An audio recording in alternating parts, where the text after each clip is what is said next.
Hey there, YouTubers, friends. I want to make this a fairly succinct video about where are we as I see things, what's my overall assessment, of course, with reference to what I'll call the fuller syllabus. I've been plowing through all the Adam Curtis documentaries I can find, and if you know Adam Curtis, you know those aren't trivially short.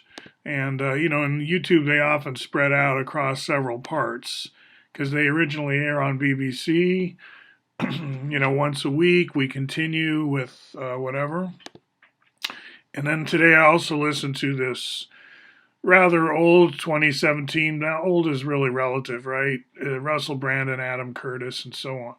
So I'm just setting that as a mood setter because I think watching a lot of Adam Curtis documentaries can't help but put you in kind of a big frame of mind where you're kind of like doing crash course world history or something. You synopsize a lot of information, if that's a word. So I'm thinking that we do have the raw material of the kind of transformation, I guess, that Curtis thinks we need. Like he talks about how Occupy fizzles and how the left really doesn't have a vision, a version of the future that's really worth going for. So we are at an impasse, not just because of like conservatism, but even the left is conservative in how it puts everything in a holding pattern. And what I'm saying is you don't have to shy away from the Bucky Fuller stuff because you think at the bottom of that they've found corruption. Now, you know that towards the end of his life, he had these things called Integrity Day. And it's like, well, what deeper sign do you need of corruption than somebody has to have Integrity Day? But again, that is the point, really. We are talking about Bucky's integrity. And there, I think what we should replace over something moral, good or bad, is just the body of work that doesn't get shared, which is this synergetic geometry, which does have aspects that are very sixth grade. It's not like we're waiting for a breakthrough in quantum physics or we're going to have some, major revelation that's going to prove this stuff. Because what I'm talking about when I talk about the concentric hierarchy is what we would call tautologies. Like if you can verify that these quote unquote foundations, the word he didn't like, are correct, then realize we're just talking about a scoop in the geometric world. And by scoop, I mean he seems to have the lead here in terms of the significance of a unit volume tetrahedron and how that could fit into the literature. Nevertheless, with the rational whole number edge as well, it's kind of a have your cake and eat it too maneuver that mathematicians did miss. And therefore, I think once you put in that puzzle piece of synergetic geometry, you realize that you're not dealing with a phony, and therefore you need not be shy about sort of the panoply of solutions and mindsets that stem from that lineage, which I would identify with American Transcendentalism. And I would also use this to counter the stereotype that Bucky is some kind of technocrat in the literal sense. There was a party or actual organized group called the Technocrats. It's not just a lowercase thing, it's an uppercase proper name, Technocrats. Go back in my channel, which I'm afraid is somewhat disorganized at the moment, not collated, but I'll put a link here to where I mention the Technocrats, and I specifically say as we go by a certain picture of like the head technocrat that that's not Bucky. And of course it isn't a picture of him, but I mean that more than literally. I mean he's not that kind of a technocrat. And I think you're going to understand that better if you understand how metaphoric he's being when he writes about his cosmic computer. Because in Adam Curtis' sense, there's always showing these mainframes and these like engineer types with their slide rules or whatever who are trying to oversimplify and mechanize man by distilling them down to like game theory participants. Really a very simplified view of human beings that you kind of have to do if you're going to have a computer model. You think, gee, I'm not going to be able to do anything really much more fancy. So let's cut to the chase and just say humans are like this. And so that's like a fallacy that runs through the Curtis films that he addresses, in other words. It's not a fallacy of the films, it's a fallacy taken up in the films. And I think the fallacy around Fuller, besides of writing him off as a crackpot, which involves dismissing the core concentric hierarchy concepts in synergetics, which are anything but crackpottery, it also confuses Fuller with the kind of engineer that Adam Curtis is punching at. And I think if we understand that, like the search engine, the cyberspace we've created, hypertext that we've created, that's what tensegrity is. And that synergetics holds together kind of the way the web holds together, or the way Memex holds together, or the way any dream holds together. The glue of gravity and the glue of mnemonics, what we call metaphysical gravity, it really is serious stuff. It really holds our world together, right? We can't just live and breathe without some kind of, let's call it a cosmos or cosmology or cosmography that we share and can relate to. It's kind of our internal roadmap. And right now, the system of nations and nation states, I would say, hogs the road.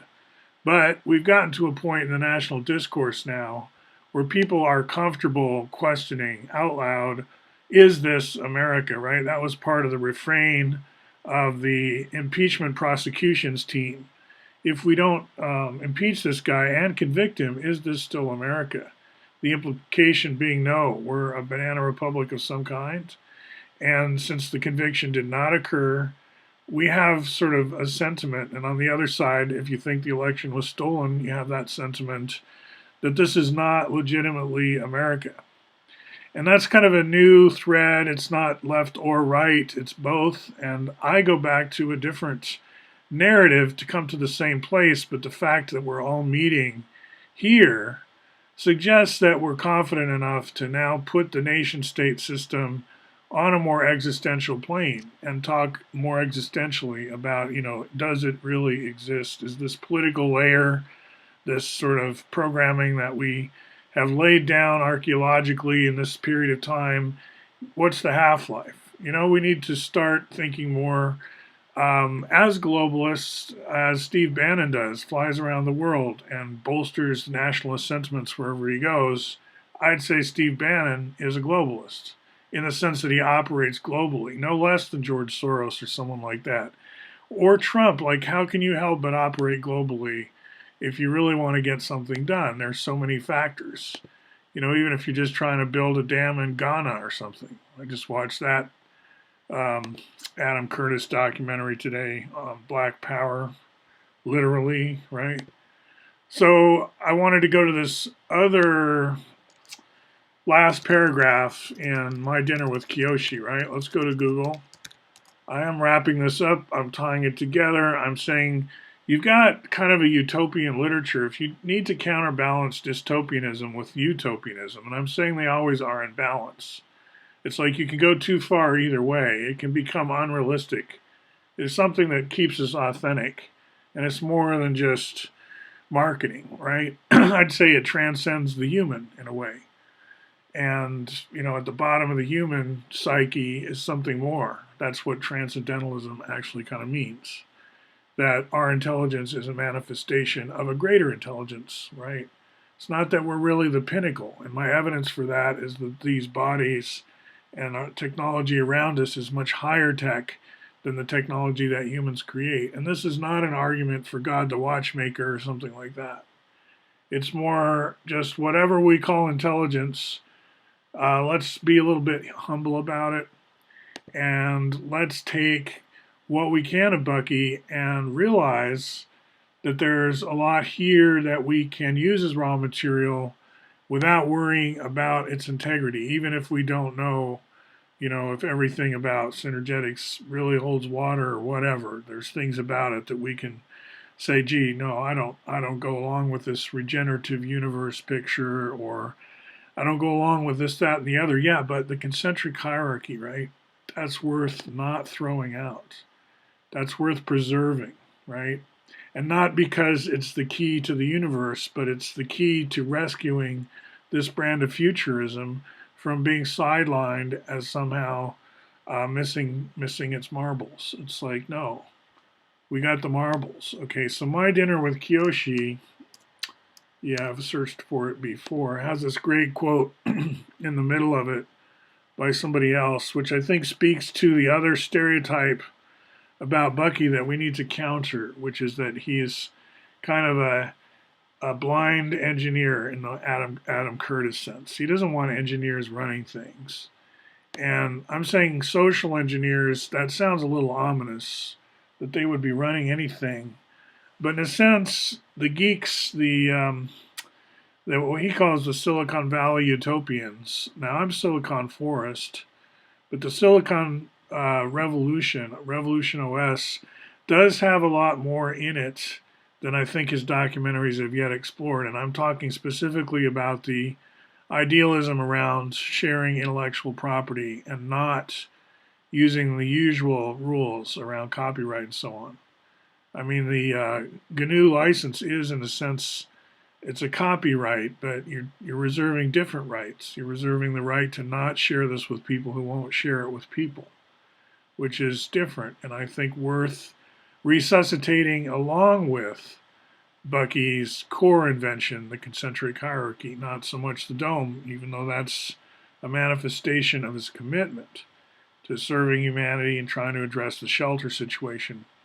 You know, he was operating at a high level, working on prototypes, but I think the core to his thinking we can now establish was not ripping off people willy-nilly and so on. He had his own integrity, what he was working on. It's like he had an anchor, he had a compass.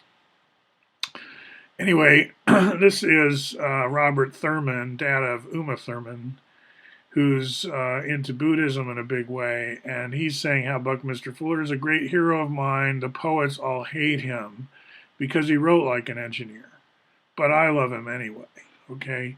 And I think that's a very clear statement that, why the philosophers and the poets and the transcendentalists, quote unquote, don't want to tackle Bucky is the language, right? Why can't this guy learn to write, right?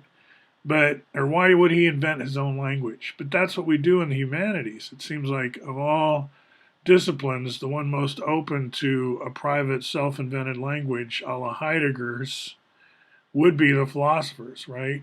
It's like either you've got a sacred, not a sacred, either you've got a private language we can sort of learn and benefit from, or, and it's a big risk, you've done some kind of black hole language that we're never going to penetrate, kind of like Carl Jung's Red Book or whatever, right? Sometimes people come out with things we just cannot decipher or penetrate. And it's a big risk when you stick to your individuality that you might come up with something unintelligible. But I want to reassure you that synergetics is far from unintelligible. And I hope that this corpus of videos that I've been making at least remove that as a defense. So if you want to say, yeah, we thought we'd go the Bucky route, but it ended up that he was just like a charlatan and an engineer who couldn't think in the big picture. It's like, I think we've dispelled that. That's not a good defense.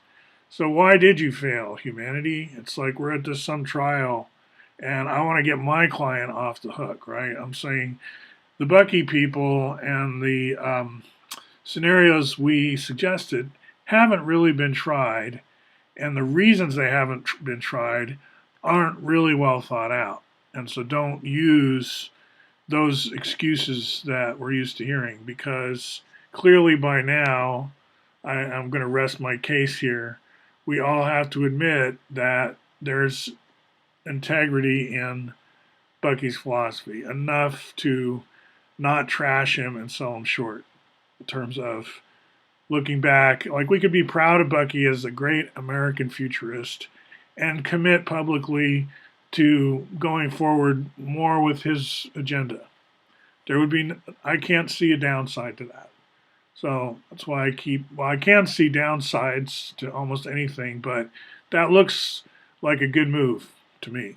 I just want to make sure I share that with everyone. Okay, talk to you later.